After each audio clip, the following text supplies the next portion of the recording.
কবিতা, আমরা একটা দুঃসংবাদ দিয়েই আজকের এই এক্সিকিউটিভ আওয়ার শুরু করতে যাচ্ছি।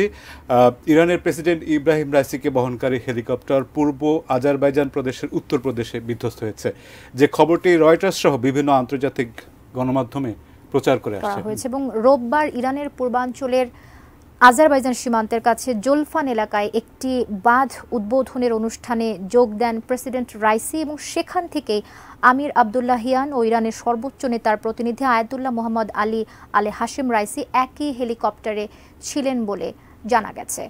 এর মধ্যে দেশটির রাষ্ট্রীয় টেলিভিশনে সব ধরনের অনুষ্ঠান বন্ধ রয়েছে। আমরা বিস্তারিত দেখে নেব, আমাদের রিপোর্ট আছে একটা, আমরা সেখানে দেখে আসছি। রোববার ইরানের প্রেসিডেন্ট ইব্রাহিম রাইসি ও ঊর্ধ্বতন কর্মকর্তাদের বহনকারী হেলিকপ্টারটি আজারবাইজান সীমান্তের কাছে একটি পাহাড়ি এলাকায় বিধ্বস্ত হয়। এরপর থেকেই নিখোঁজ রয়েছেন প্রেসিডেন্ট রাইসি।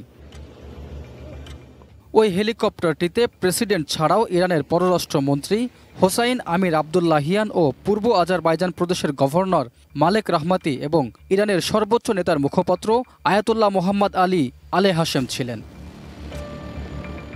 মার্কিন সংবাদ মাধ্যম সিএনএন জানায়, দুর্ঘটনার আগে জরুরি ফোন কল করে দুর্ঘটনার কথা জানিয়েছিলেন প্রেসিডেন্টের সফর সঙ্গীরা। এরপরে আর যোগাযোগ করা সম্ভব হয়নি তাদের সঙ্গে।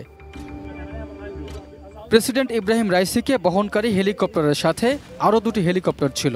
ওই দুটি হেলিকপ্টার নিরাপদে গন্তব্যে পৌঁছলেও প্রেসিডেন্টকে বহনকারী হেলিকপ্টারটি বিধ্বস্ত হয়েছে বলে জানায় রয়টার্স সহ বিভিন্ন আন্তর্জাতিক সংবাদ মাধ্যম।